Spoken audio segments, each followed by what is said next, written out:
At first we laughed, then we copied them. The 1970s gave us some of the boldest, weirdest, and most unforgettable hairstyles in history. Styles that were mocked at first, only to become iconic. From feathered bangs to massive perms, these cuts defined a generation. Let's look at 23 hairstyles from the 1970s that were mocked, until everyone wanted one. The feathered Farah. When Farrah Fawcett flipped her hair on that red swimsuit poster, the world stopped. At first, her feathered layers were seen as over-the-top and hard to manage. Stylists called it too fluffy, and traditionalists preferred sleeker looks. But as soon as Farrah's face hit every magazine rack and locker door, women everywhere said, "I want that." Suddenly, every salon was doing feathered layers, blowouts with big rollers, and teaching people how to flick the ends back with a round brush. It wasn't just a haircut, it was a movement. Of course, it took a lot of hairspray and arm strength, but the payoff?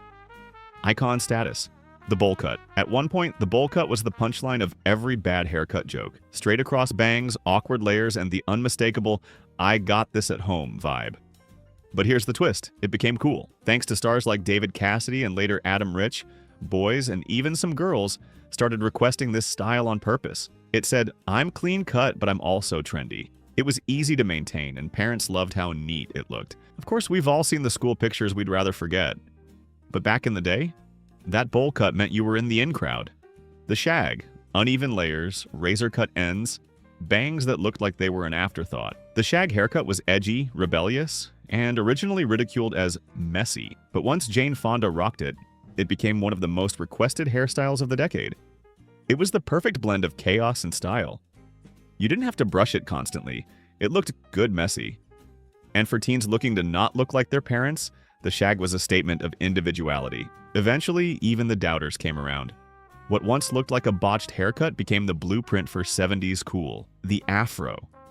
There was a time when the afro wasn't just a hairstyle, it was a political statement. In the early 70s, natural black hair was still heavily stigmatized. But as the decade rolled on, the afro became a symbol of pride, identity, and style. People who wore it were first ridiculed by the mainstream for being too radical or unprofessional.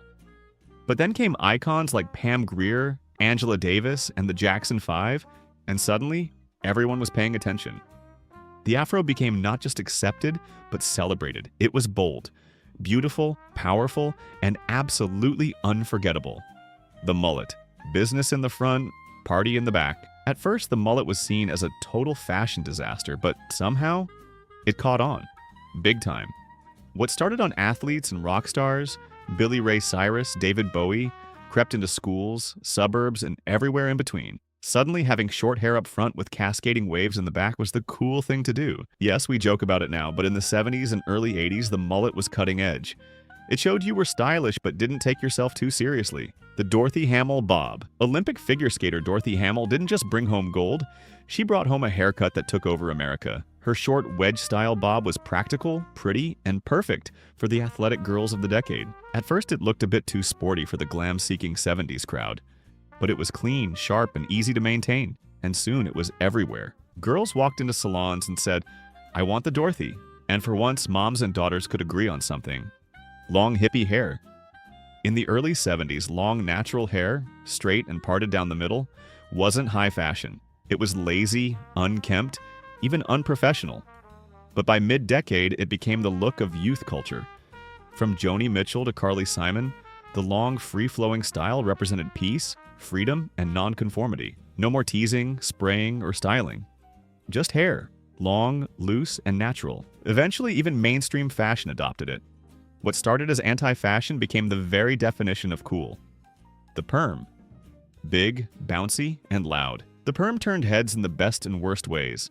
Some people mocked it for being too curly, too processed, or too high maintenance. But once the disco era hit, curls were everything. From Donna Summer to Olivia Newton-John, the perm was power.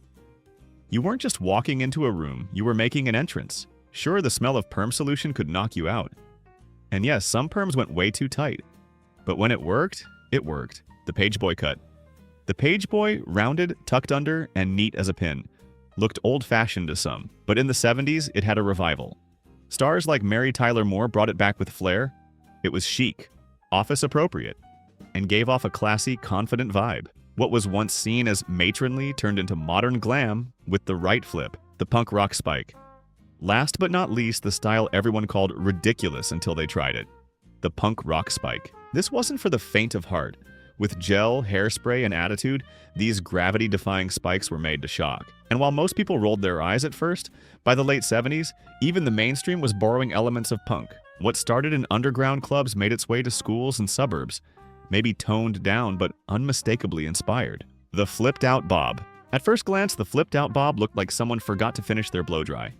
The ends stuck out instead of under, giving it a quirky, winged shape that many critics labeled messy or backward. But then shows like The Mary Tyler Moore Show made it glamorous.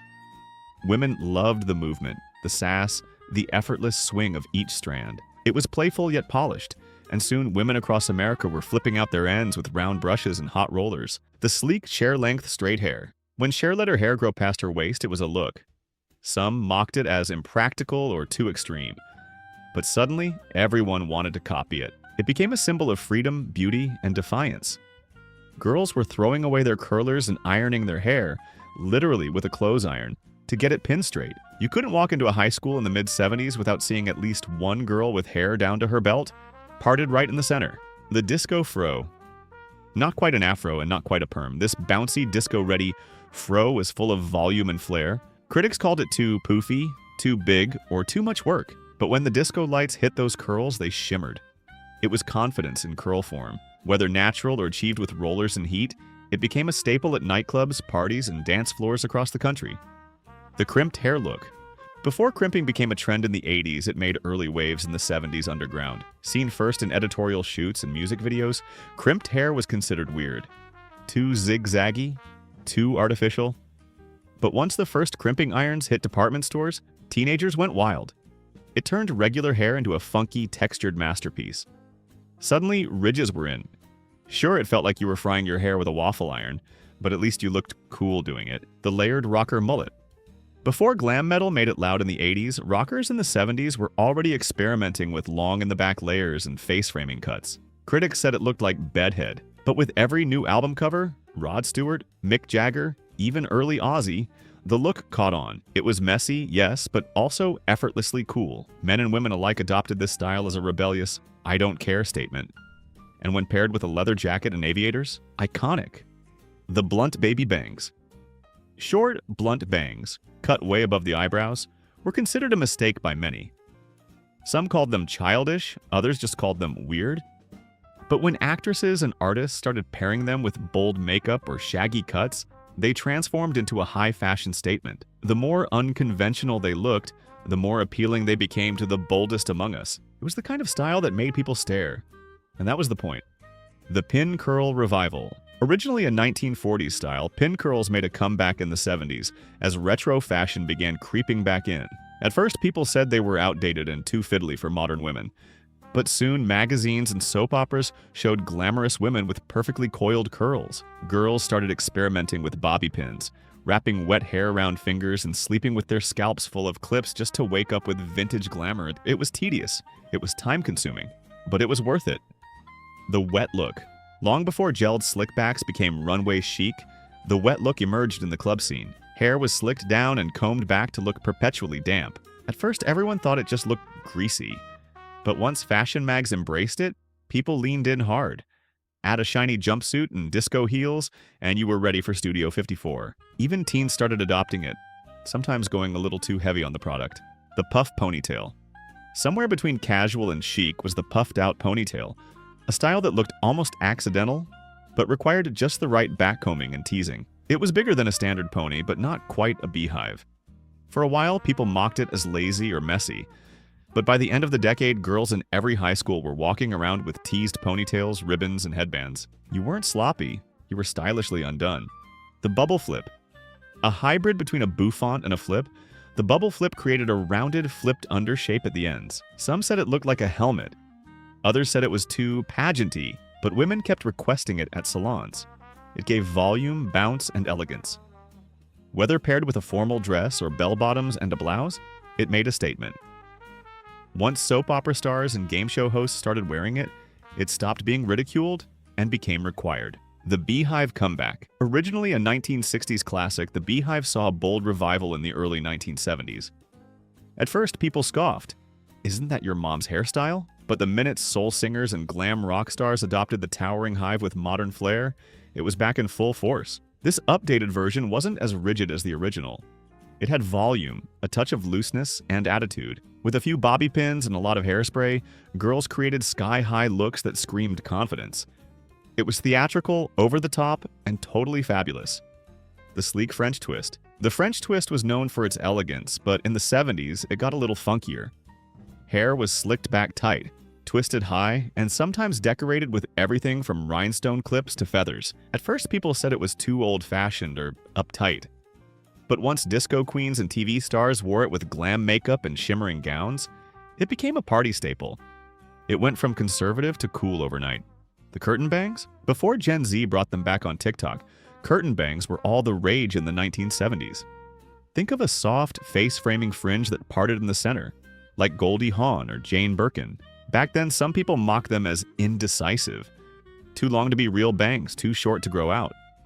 But once women realized they highlighted cheekbones and eyes like magic, curtain bangs were everywhere. They paired perfectly with long, flowing locks or a voluminous blowout. Which one of these styles did you rock or avoid? Did any of them come back in your family photos? Drop your memories in the comments, and if this took you back, give it a like and subscribe. Because no matter how ridiculous it seemed back then, we all wanted one in the end.